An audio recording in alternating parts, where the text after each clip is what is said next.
कि स्टूडेंट ना मंजिल दूर है ना ही जमीन और ना ही आसमां। और आज के इस वीडियो में हम करेंगे पूरे इंग्लिश ग्रामर का खात्मा। बहुत सारे स्टूडेंट हमारे कमेंट कर रहे थे, सर मैं क्लास 12 में हूं, मुझे इंग्लिश ग्रामर में कुछ भी नहीं आता। आप पूरे इंग्लिश ग्रामर को एक ही वीडियो में पढ़ाइए। तो आप बुलाएं और हम ना आए, ऐसा कैसे हो सकता है। आज के इस वीडियो में हम क्लास 12 इंग्लिश ग्रामर मतलब पूरे इंग्लिश ग्रामर को एक ही वीडियो में पढ़ने वाले हैं। अगर आप कॉपी पेन लेकर सिर्फ इस वीडियो को ध्यान से लास्ट तक देख लेते हो ना, तो मेरी गारंटी है कि आपका इंग्लिश ग्रामर में 25 नंबर इस वीडियो में कंप्लीट हो जाएगा। अब कुछ बच्चे कहेंगे सर जी इंग्लिश का पेपर तो 100 नंबर का होता है, फिर आप 25 नंबर क्यों कंप्लीट कराएंगे। देखो इंग्लिश ग्रामर जो होता है ना सेक्शन सी, वो 25 नंबर का ही होता है। तो आज हम 25 नंबर इस वीडियो में क्लियर करेंगे, पूरा सेक्शन सी एक ही वीडियो में। और आज के इस वीडियो में हम एक नहीं, दो नहीं, 5 नहीं, पूरे के पूरे 8 टॉपिक एक ही वीडियो में पढ़ेंगे। भैया इससे बाहर कुछ नहीं आएगा। और ऐसा क्लास अगर आप टॉर्च जलाकर भी ढूंढोगे ना तो पूरे YouTube पे कहीं नहीं मिलेगा। तो चलिए स्टार्ट करते हैं। आपसे एक ही रिक्वेस्ट है कि वीडियो को लाइक करके और चैनल को सब्सक्राइब करके हमारी फैमिली में आप भी ऐड हो जाना, क्योंकि ताकि आपको मिले वीडियो रोजाना। तो यहां पे देखो कौन कौन से टॉपिक हम पढ़ेंगे। सबसे पहले हम पढ़ेंगे डायरेक्ट एंड इनडायरेक्ट नरेशन को। बच्चों 2 नंबर का आपके बोर्ड एग्जाम में आता है, ठीक है। फिर synthesis, transformation, syntax, antonym, synonyms, one word substitution, idioms and phrases and homophones. इन सारे के सारे टॉपिक को आज इस वीडियो में हम पढ़ने वाले हैं। अरे कौन कहता है भाई कि इंपॉर्टेंट क्वेश्चंस नहीं होते। आज हम सारे इंपॉर्टेंट क्वेश्चन को एक ही वीडियो में कवर करेंगे। देखो जब आप इंग्लिश का पेपर ओपन करेंगे ना, तो जो आपका सेक्शन सी होता है, सेक्शन सी में सबसे पहले आपको दिए जाएंगे 10 बहुविकल्पीय प्रश्न, ठीक है। मतलब 10 नंबर के बहुविकल्पीय प्रश्न, 5 क्वेश्चन रहेंगे 2-2 नंबर के, जिनमें आपका one word substitution, idioms and phrases, synonyms, syntax, antonyms, ये सब होगा। 10 नंबर के स्टार्टिंग में ऑब्जेक्टिव टाइप क्वेश्चन दिए जाएंगे। तो पहले हम ऑब्जेक्टिव टाइप क्वेश्चंस को ही पढ़ेंगे, फिर direct indirect, synthesis, transformation, syntax, homophones, इन सबको पढ़ेंगे। अरे थोड़ा पैसेंस रखो, पढ़ेंगे सब हम। तो देखो सबसे पहले हम पढ़ेंगे वन वर्ड सब्स्टिट्यूशन। हिंदी में इसको बोलते हैं अनेक शब्दों के लिए एक शब्द। आपने पढ़ा होगा, ठीक है। देखो जैसे फर्स्ट वाला क्वेश्चन है, ध्यान से समझना, ऐसे ही क्वेश्चन दिया जाएगा बट एक ही रहेगा। मैं आपको 3-3 बताऊंगा सबका, ठीक है। देखो one who seize the dark side of a thing is called, मतलब वन हु सीज, जो देखता है, द डार्क साइड, अंधेरे पक्ष को, ऑफ ए थिंग, चीजों को, इज कॉल्ड, कहलाता है। मतलब जो चीजों के अंधेरे पक्ष को देखता है वो क्या कहलाता है। ऑप्टिमिस्ट, आशावादी, पेसिमिस्ट, निराशावादी, डार्की, अंधकारमय, या होपलेस यानी कि निराशाजनक, ठीक है। होपलेस का मतलब होता है निराशाजनक। तो भैया जो चीजों के अंधेरे पक्ष को देखता है ना, वो होता है पेसिमिस्ट, निराशावादी, ठीक है। समझ में आ जाए। One who seize the dark side of a thing is called pessimist. अगर यहां पे क्वेश्चन आ जाएगा one who seize the bright side of ये थिंग, चीजों के उजाले पक्ष को देखता है, वो ऑप्टिमिस्ट होगा, ठीक है। समझ में आ रहा है। तो ये सारे क्वेश्चन ध्यान से समझो। सेक्शन सी पर मैं पहले भी वीडियोस बना चुका हूं, लेकिन ये वीडियो सबसे ज्यादा स्पेशल है अब तक का, ठीक है। दूसरा क्वेश्चन देखो, ए रेमेडी, एक उपाय, फॉर ऑल डिजीज, सभी रोगों का, इज कॉल्ड, कहलाता है। मतलब सभी रोगों का एक इलाज, वो क्या कहलाता है। ए है एमनेशिया, एमनेशिया का मतलब होता है भूलने की बीमारी। डिमेंटिया, डिमेंटिया का मतलब होता है मनोभ्रंश। सी है पैनेसी, पैनेसी का मतलब होता है रामबाण। और डी है मैग्नेशिया, मैग्नेशिया, ठीक है। तो भैया सारे रोगों का जो इलाज होता है ना, सारे लोगों का उपाय जो होता है वो पैनेसी होता है, मतलब रामबाण, उसको रामबाण हम बोलते हैं, ठीक है। समझ में आ रहा है। कुछ है नहीं भाई, बहुत सिंपल है। अब इससे आसान तरीके से कोई नहीं समझा पाएगा, ठीक है। बहुत इजी इजीली मैं बता रहा हूं। अगला क्वेश्चन देखो, सिर्फ आपको सही ऑप्शन को चूज करके लिखना है। मैंने आपको क्लास 12 इंग्लिश की पूरी कॉपी लिखना भी बताया है, यूट्यूब पे बस सर्च करना इंग्लिश की कॉपी कैसे लिखें शुभम लेक्चरर, पूरी कॉपी लिखना मैंने सिखा दिया है। कैसे आप इन ऑब्जेक्टिव क्वेश्चंस का आंसर लिखेंगे, कैसे आप पूरी कॉपी लिखेंगे, मैंने ऑलरेडी बता रखा है। अब नहीं देख रहे हो तो उसमें मेरी गलती नहीं है, डिस्क्रिप्शन में मैं लिंक दे दूंगा या आप यूट्यूब पे सर्च कर लेना, आपको वीडियो मिल जाएगा। वीडियो को लाइक करते हुए चलना और कमेंट में यह भी बताते हुए चलना ना कि आपको अगला वीडियो किस टॉपिक पर चाहिए, ठीक है। चलो तीसरा, ये government by official is called, ये government by official is called मतलब आधिकारिक शासन को क्या कहा जाता है? ऑटोक्रेसी मतलब निरंकुशता, थियोक्रेसी धर्मतंत्र, डेमोक्रेसी लोकतंत्र या ब्यूरोक्रेसी, ब्यूरोक्रेसी का मतलब होता है नौकरशाही, तो डी वाला ही होगा। ये government by official is called वो कहलाता है ब्यूरोक्रेसी, ठीक है। तो ये आपका आंसर, 3 क्वेश्चन मैंने आपको बता दिए हैं वन वर्ड सब्स्टिट्यूशन के। चलो अगला क्वेश्चन देखते हैं बच्चों। अब हम चलेंगे अपने आइडियम्स एंड फ्रेजेस पे। देखो जैसा मैं सीक्वेंस आपको बता रहा हूं ना, सेम सीक्वेंस बोर्ड एग्जाम के इंग्लिश के पेपर में होने वाला है, बट वहां पे एक एक क्वेश्चन रहेगा। मैं आपको 3 क्वेश्चन बता रहा हूं, ठीक है। और ऐसे प्यार बनाए रखो, देखो कितने क्वेश्चंस मैं आपको आगे बताता हूं। चलो भैया, the phrase run down means, run down phrase का मतलब क्या होता है? इसका मतलब क्या होता है रन डाउन का मतलब? देखो ध्यान से, रनिंग फ्रॉम ये hill top to the foot of ये हिल, यानी कि पहाड़ी के ऊंचाई से नीचे तक दौड़ना। बी है running from the top floor to the ground floor of ये बिल्डिंग, यानी कि किसी बिल्डिंग के टॉप फ्लोर से ग्राउंड फ्लोर तक दौड़ना। सी है to be in poor health, खराब स्वास्थ्य होना। या डी है to be unable to run, दौड़ने में असमर्थ होना।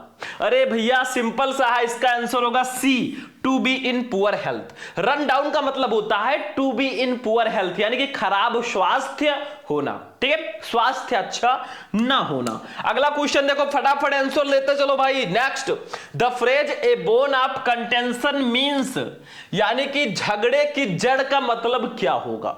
भाई ये बोन ऑफ कंटेंशन जो होता है ना, विवाद की जड़ होती है। तो देखो, ए है क्वेरलसम झगड़ालू, बी है ये डिस्टर्बिंग मैन एक उपद्रवी आदमी, सी है रीजन ऑफ क्वेरल झगड़े का कारण, और डी है बिथा रीजन कारण के साथ। अरे भैया सी वाला ऑप्शन सही होगा। ये बोन ऑफ कंटेंशन का मतलब होता है रीजन ऑफ क्वेरल, जैसे कश्मीर ये bone of contention between Pakistan and India, India and Pakistan, मतलब कश्मीर भारत और पाकिस्तान के बीच झगड़े की जड़ है, ठीक है।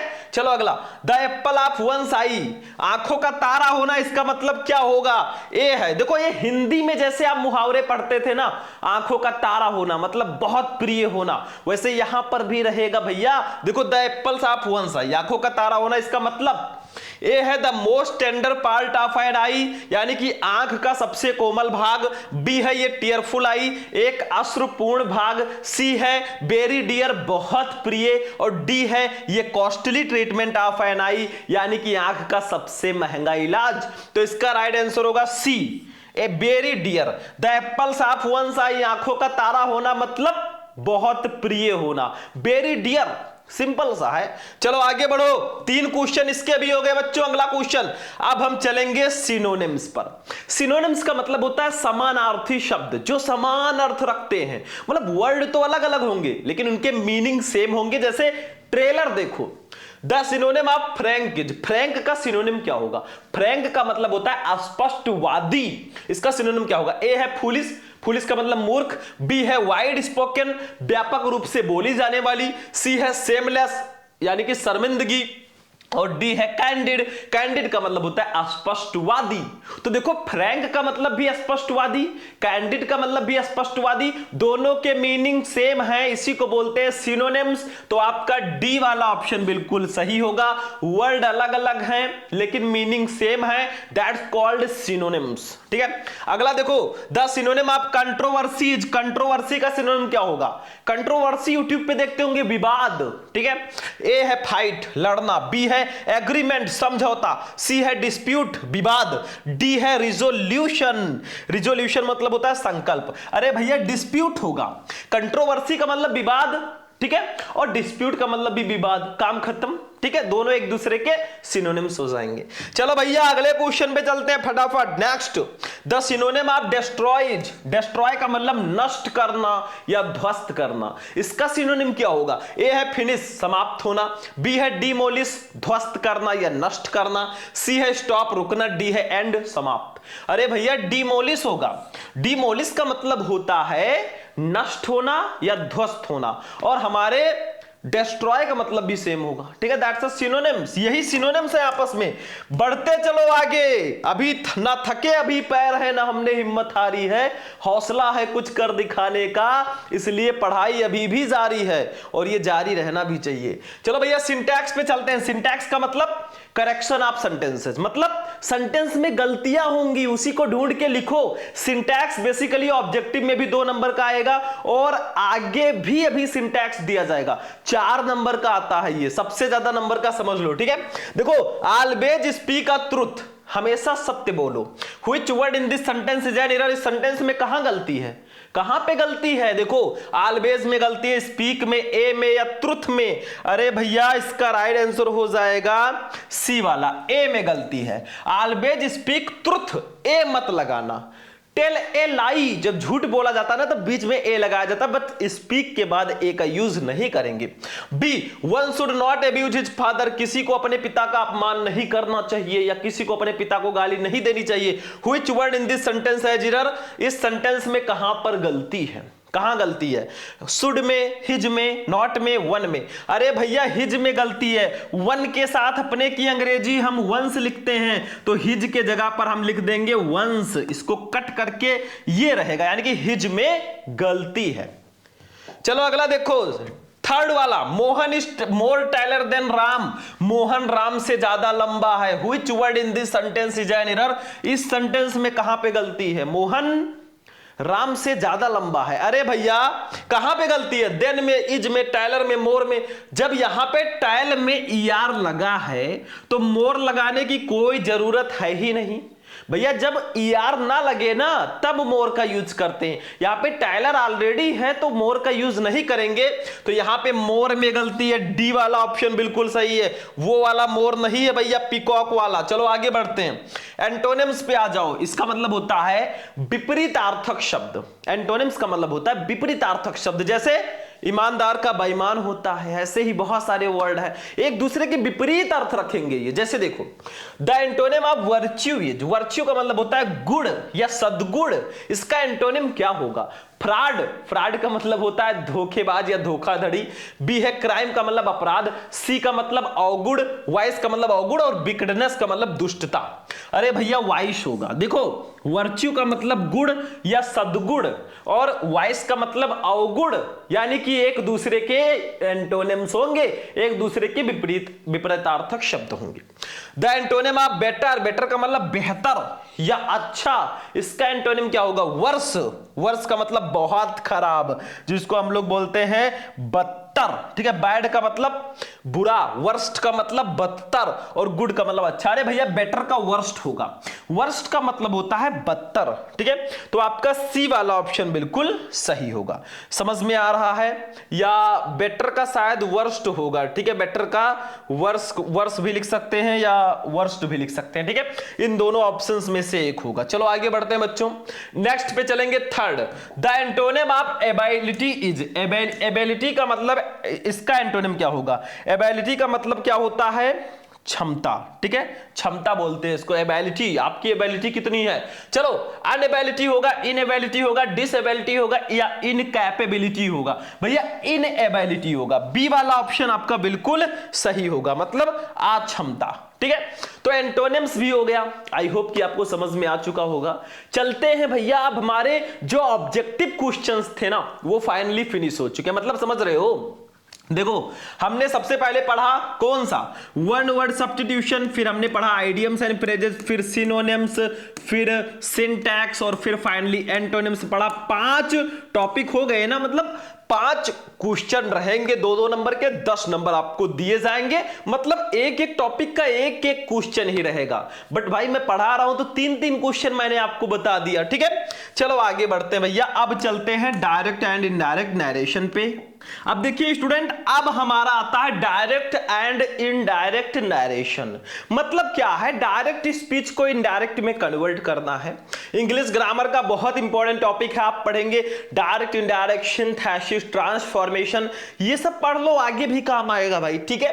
तो डायरेक्ट को इनडायरेक्ट में कन्वर्ट करना है। थोड़ा सा देखो, जिन बच्चों ने रूल्स को पढ़ रखा है ना, उनके लिए ये बिल्कुल हलवा है, बस चम्मच उठाओ खा लो। लेकिन जिसने रूल को नहीं पढ़ा है उनको प्रैक्टिस करना होगा। कहा जाता है ना, practice makes a student perfect. Practice एक स्टूडेंट को परफेक्ट बनाती है। अगर आप किसी चीज को अंदर तक, गहराई तक नहीं पढ़े हो ना, तो आप उसको बार बार प्रैक्टिस करो, आपको वो समझ में आ जाएगा, ठीक है। तो देखो सबसे पहला क्वेश्चन, द टीचर सैड, यानी कि अध्यापक ने कहा, the sun sets in the west, यानी कि सूर्य पश्चिम में अस्त होता है। अब देखो, इसको इनडायरेक्ट में हमें कन्वर्ट करना है। ये कौन सा सेंटेंस है? ये असर्टिव सेंटेंस है बच्चों। तो वैसे तो ये प्रेजेंट इंडेफिनिट टेंस है, जब इसको इनडायरेक्ट में बदलेंगे तो पास्ट इंडेफिनिट टेंस में बदलना चाहिए, लेकिन ऐसा नहीं होगा, क्योंकि जो हमेशा सत्य रहने वाली बातें हैं ना, ऐतिहासिक ट्रुथ है, उसके टेंस में हम परिवर्तन नहीं करते, क्योंकि ये अभी भी हो रहा है। देखो, सूर्य पश्चिम में अस्त होता है, भाई होता था, होता है और शायद आगे भी होता रहेगा, तो इसके टेंस में हम परिवर्तन कर ही नहीं सकते, ठीक है। तो देखो यहां पे लिखेंगे the teacher said, same to same, the teacher said, ठीक है। बीच में लगा देंगे कंजक्शन दैट, क्योंकि ये असर्टिव सेंटेंस है, दैट। बाकी आप सेम टू सेम उतार दो भाई, हमें सेंटेंस में, टेंस में कोई परिवर्तन नहीं करना है। The sun sets in the west, in the west. समझ में आ रहा है? बहुत सिंपल है। अगर हमेशा सत्य रहने वाली बातें आ रही है तो उसके टेंस में परिवर्तन नहीं किया जाता है। दूसरा देखो, the doctor said to the patient, doctor ने मरीज से कहा, do not eat fried substances, यानी कि तला भुना भोजन मत खाओ। मतलब डॉक्टर ने पेशेंट से कहा तले हुए भोजन मत खाओ, क्योंकि भाई वो एडवाइस दे रहा है, पेशेंट है, तला भुजा भोजन नहीं खाना चाहिए। तो वो क्या कर रहा है, डॉक्टर जो है पेशेंट को एडवाइस दे रहा है कि भैया मत खाओ वरना फिर से तबीयत खराब हो जाएगी, ठीक है। तो यहां पे ये कौन सा सेंटेंस है भाई? ये इंपरेटिव सेंटेंस है, do not eat fried substances, तला भुना भोजन मत खाओ, ये इंपरेटिव है। और जब इंपरेटिव को इनडायरेक्ट में बदलते हैं तो कैसे बदलते हैं? देखो ध्यान से, पहले हम लिखेंगे, सॉरी ये भी चला गया, इसको नोट कर लिया होगा आपने, लिखेंगे द डॉक्टर एडवाइज्ड, यहां पे यूज करेंगे क्योंकि भाई एडवाइस दिया जा रहा है, तो हम यहां पे एडवाइस लिख देंगे। The doctor advised the patient, ठीक है। और वैसे तो हम इंपरेटिव में टू का यूज करते हैं, लेकिन डू नॉट है, तो यहां पे not to eat fried substances,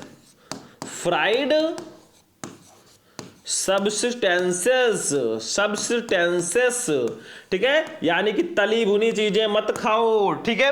ये डॉक्टर साहब एडवाइस दे रहे हैं कि तला हुआ खाना मत खाओ। तो ये हो गया, इसको भी मैं थोड़ा लिख देता हूं ताकि आपको नोट करने में आसानी हो। द टीचर, ये इरेज हो गया था, ठीक है। The teacher said that the sun sets in the west, ठीक है। आसान है भाई, अगर वो कहते हैं ना कि समझ में सब आ जाएगा अगर समझोगे तो। चलो इसका स्क्रीनशॉट लो फटाफट।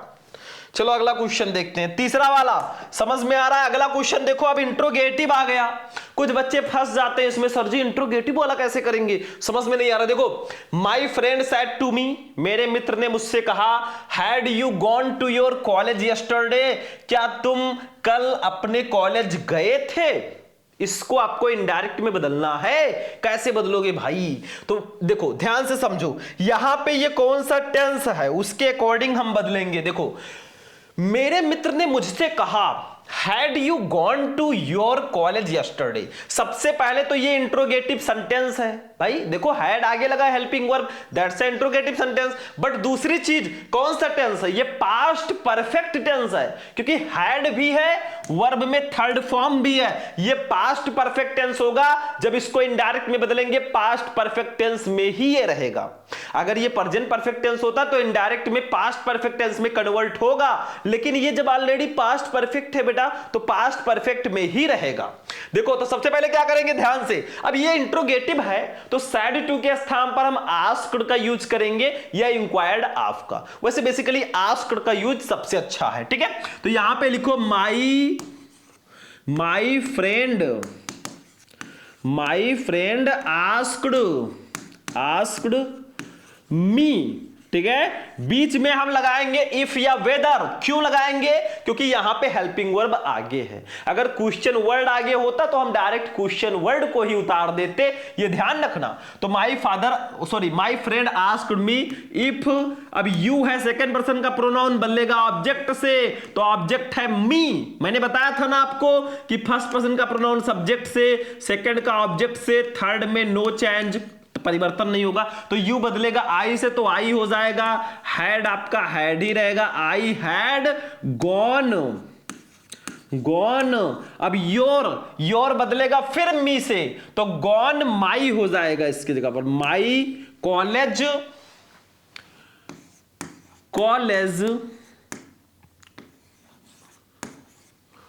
ठीक है, my college the next day, the previous day, ठीक है,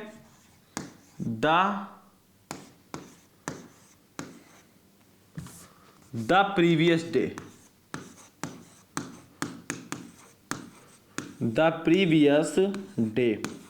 ठीक है। तो ये आपका हो जाएगा my friend asked me if I had gone my college the previous day. काम खत्म है। इसका भी स्क्रीनशॉट लो फटाफट, तुरंत स्क्रीनशॉट लो, फिर हम आगे बढ़ेंगे, ठीक है। चलो हो गया। अगला देखो, अब हम लोग चलते हैं बच्चों सिंथेसिस ऑफ सेंटेंसेस पे। अब सिंथेसिस ऑफ सेंटेंसेस का मतलब होता है दो या दो से अधिक सेंटेंसेस को जोड़कर एक सेंटेंस बनाना, बट उसका मीनिंग ना बदले, ठीक है। ये ध्यान रखना। जैसे देखो, बहुत ध्यान से समझना, जैसे फर्स्ट है द सन रोज, सूर्य निकला, द फॉग डिस्पर्स्ड, यानी कि शीत गायब हो गई, ठीक है, शीत चला गया। ऐसा भी बोल सकते हैं सूर्य निकला, सूर्य उदय हुआ और कोहरा छट गया, ठीक है। फॉग का मतलब कोहरा, डिस्पर्स्ड का मतलब छट गया। तो सूर्य निकला एक सेंटेंस ये हो गया, कोहरा छट गया दूसरा सेंटेंस ये हो गया। इन दोनों को जोड़कर कंपाउंड सेंटेंस बनाना है, तो हम यहां पे लिखेंगे, बहुत ध्यान से समझना इसको। द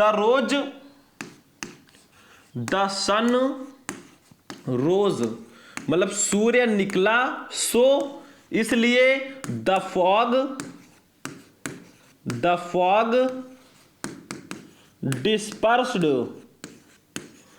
डिस्पर्स्ड मतलब सूर्य उदय हुआ इसलिए कोहरा छट गया, ठीक है। तो यही आप कह सकते हैं, सूर्य उदय हुआ इसलिए कोहरा छट गया, the sun rose so the fog dispersed. तो मैंने यहां पे यूज कर दिया है सो का यूज कर दिया बच्चों, ये कंपाउंड सेंटेंस हो गया। अगली चीज देखो, रवि वर्कड हार्ड, रवि ने कड़ी मेहनत की, he could not get good marks, वो अच्छे अंक प्राप्त नहीं कर सका। रवि ने बहुत मेहनत की, वो अच्छे अंक प्राप्त नहीं कर सका। इसको एक सेंटेंस आप लोग बनाइए। तो यहां पे लिखेंगे in spite of working hard, in spite of working hard मतलब कठिन परिश्रम करने के बावजूद भी Ravi could not get good marks, ऐसे लिख देना, Ravi could not get good marks, ठीक है, हो गया।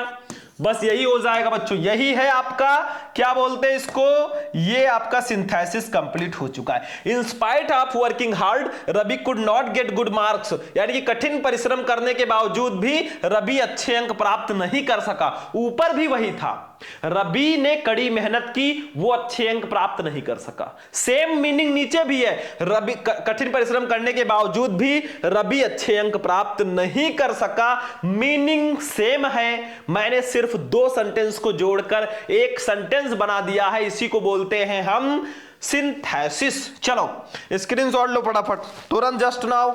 अगला हम लोग देखेंगे भैया, चलो नेक्स्ट क्वेश्चन देखते हैं, ध्यान से समझो। ही इज वेरी पुअर, वो बहुत गरीब है। He can not buy a scooter, वो एक स्कूटर नहीं खरीद सकता। इसको कॉम्प्लेक्स सेंटेंस में आपको बदलना है, कैसे बदलोगे तो देखो, ही कैन नॉट लिखेंगे पहले, he can not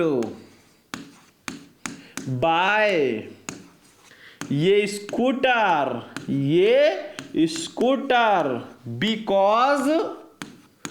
because he is poor, he is poor. देखो ऐसे पीछे वाला सेंटेंस मैंने आगे कर दिया, he can not buy a scooter, वो एक स्कूटर नहीं खरीद सकता, बिकॉज क्योंकि ही इज पुअर, वो गरीब है, ठीक है। या ही इज वेरी पुअर भी आप लिख सकते हो, कोई दिक्कत नहीं है, यहां पे वेरी कर दो, ही इज वेरी पुअर, जैसा लिखा था वैसा ही हम लोग कर देते हैं, वेरी पुअर, ठीक है। तो देखो हो गया, मैंने बिकॉज लगा दिया, ये कॉम्प्लेक्स में कन्वर्ट हो चुका है। तो he can not buy a scooter because he is very poor, वो एक स्कूटर नहीं खरीद सकता क्योंकि वो बहुत गरीब है। चलो स्क्रीनशॉट लो, अगले क्वेश्चन पे चलो फटाफट। Next question, transformation of sentences बच्चों, मतलब सेंटेंसेज को ट्रांसफॉर्म करना है, दो दो नंबर का ये सब आता है, ठीक है। जो मैं टॉपिक बता रहा हूं दो दो नंबर का। देखो जैसे Madan writes a letter, Madan एक लेटर लिखता है, इसको पैसिव वॉइस में कन्वर्ट करना है भाई, बहुत इजी है। कौन पत्र लिखता है? मदन, ये सब्जेक्ट हो गया। क्या लिखता है? पत्र। ए लेटर ये ऑब्जेक्ट हो गया। ये सेंटेंस कौन सा है? टेंस कौन सा है? यहां पे प्रेजेंट इंडेफिनिट टेंस है। जब इसको पैसिव वॉइस में कन्वर्ट करेंगे तो क्या होगा, देखो ध्यान से। पहले हम लिखेंगे object, a letter, a letter. अगर प्रेजेंट इंडेफिनिट टेंस को पैसिव वॉइस में बदलते हैं ना तो इज, एम आर का यूज करते हैं। ये लेटर इज राइट का थर्ड फॉर्म रिटन हो जाएगा, क्योंकि पैसिव वॉइस में हम थर्ड फॉर्म लेते हैं। रिटन बाय लगाकर मदन लिख देंगे, बाय मदन, बस हो गया। ये letter is written by Madan हो गया, फटाफट इसको नोट करो। चलो अगला देखते हैं दूसरा। No other girl is as beautiful as C is, कोई भी लड़की इतनी सुंदर नहीं है जितनी कि वो हो, ठीक है। इसको बदलना है सुपरलेटिव डिग्री में, बिकॉज ये है पॉजिटिव डिग्री में, पॉजिटिव में है। चलो इसको लिख देते हैं C is the most beautiful girl, यानी कि वो सबसे सुंदर लड़की है। ऊपर था no other girl is as beautiful as C is, यानी कि कोई भी लड़की उसके जैसी सुंदर नहीं है। इसको सुपरलेटिव में बदलना है तो C is the most beautiful girl, वो सबसे सुंदर लड़की है। दोनों का मीनिंग सेम है, बट मैंने इसको जो ब्रैकेट में दिया गया था उसके अकॉर्डिंग मैंने ट्रांसफॉर्म कर दिया है। इट्स कॉल्ड ट्रांसफॉर्मेशन, ठीक है। चलो नोट करो फटाफट, स्क्रीनशॉट ले लो। चलिए आगे बढ़ते हैं, नेक्स्ट क्वेश्चन पे चलते हैं। अब हम लोग पॉज करके वीडियो स्क्रीनशॉट ले लिया करो। जो तीसरा, Jammu is not so hot as Delhi, Jammu Delhi जितना गर्म नहीं है। इसको कंपैरेटिव डिग्री में बदलना है, कैसे बदलोगी? बहुत सिंपल है। जम्मू दिल्ली जितना गर्म नहीं है, मतलब दिल्ली ज्यादा गर्म है, ठीक है। ज्यादा वहां पे भाई गाड़ी मोटर चलता है तो गर्म माहौल होता है, तो लिखेंगे Delhi is hotter then, hot में यार लगा देंगे क्योंकि कंपैरेटिव डिग्री है, और जब हॉट में यार नहीं लगा पाएंगे तो आगे मोर लगा देंगे, ठीक है। किसी किसी में नहीं लगता, तो Delhi is hotter then Jammu. भाई जम्मू में क्या है कि वहां पे ठंडी थोड़ी थोड़ी रहती है, बहुत ज्यादा गर्मी नहीं रहती है, तो Delhi is hotter then Jammu, Delhi Jammu से ज्यादा गर्म है। मीनिंग सेम है, मैंने इसको कंपैरेटिव में बदल दिया है पॉजिटिव डिग्री से। चलो ले लो स्क्रीनशॉट फटाफट। चलो आगे बढ़ते हैं बच्चों, नेक्स्ट क्वेश्चन। अब चलते हैं सिंटैक्स पे। सिंटैक्स का मतलब होता है करेक्शन ऑफ सेंटेंसेस। भाई कहीं पे गलतियां हैं सही करके लिखो। जैसे देखो first, I prefer milk than tea, I prefer milk than tea, मुझे चाय से ज्यादा दूध पसंद है, ठीक है, मुझे चाय की तुलना में दूध ज्यादा पसंद है। तो भैया एक चीज याद रखो, इसमें गलती क्या है, आई प्रीफर तो आपका ऐसे ही रहेगा, आई प्रीफर मिल्क, ठीक है, मिल्क, यहां पे मिल्क हो जाएगा, और देन का यूज नहीं करते, प्रीफर रूफर के साथ टू का यूज करते हैं। I prefer milk to tea, यहां पे टू कर दो, काम हो गया। दूसरा, physics are an interesting subject, physics एक इंटरेस्टिंग विषय है। अरे भैया फिजिक्स एक सब्जेक्ट है, इसमें यस देखकर आप लोग इसे प्लूरल मत समझ लेना। Physics is an interesting subject, is लगेगा, आर नहीं लगेगा, इंटरेस्टिंग, ठीक है, सब्जेक्ट। फिजिक्स एक इंटरेस्टिंग सब्जेक्ट है। तीसरा, he is an European by birth, वो जन्म से ही एक यूरोपियन है। अरे भैया यहां पे एन नहीं लगेगा, ही इज यूरोपियन, एन हटा दो, यूरोपियन बाय बर्थ, वो जन्म से ही यूरोपियन है, बस हो गया, हो गया। यहां से एन गायब कर दो, देखो तीनों को मैंने सही करके लिख दिया, इट्स कॉल्ड सिंटैक्स। चलो नोट करो, नोट करो बच्चों, अगले टॉपिक पे चलते हैं, शायद ये हमारा लास्ट टॉपिक हो। इसको बोलते हैं होमोफोन्स। होमोफोन्स का मतलब दो सेम से लगने वाले, सेम से सुनने वाले दो वर्ड आपको दे दिए जाएंगे, उसको कहा जाएगा सेंटेंस में यूज करके इसका मीनिंग क्लियर करो।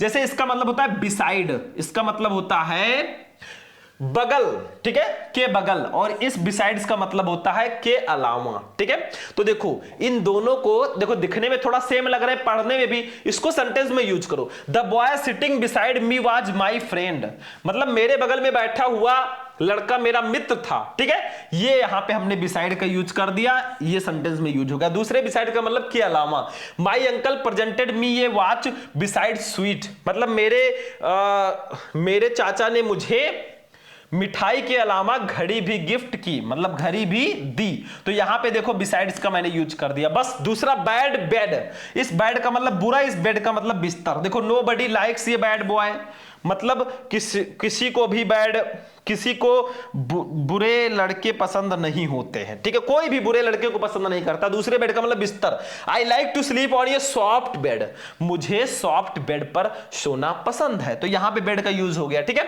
दूसरा ह्यूमन का मतलब होता है मानव, इस ह्यूमन का मतलब होता है मानवीय या दयालु, ठीक है। तो टू इज ह्यूमन, यानी कि गलती करना इंसान का स्वभाव है, टू इज ह्यूमन।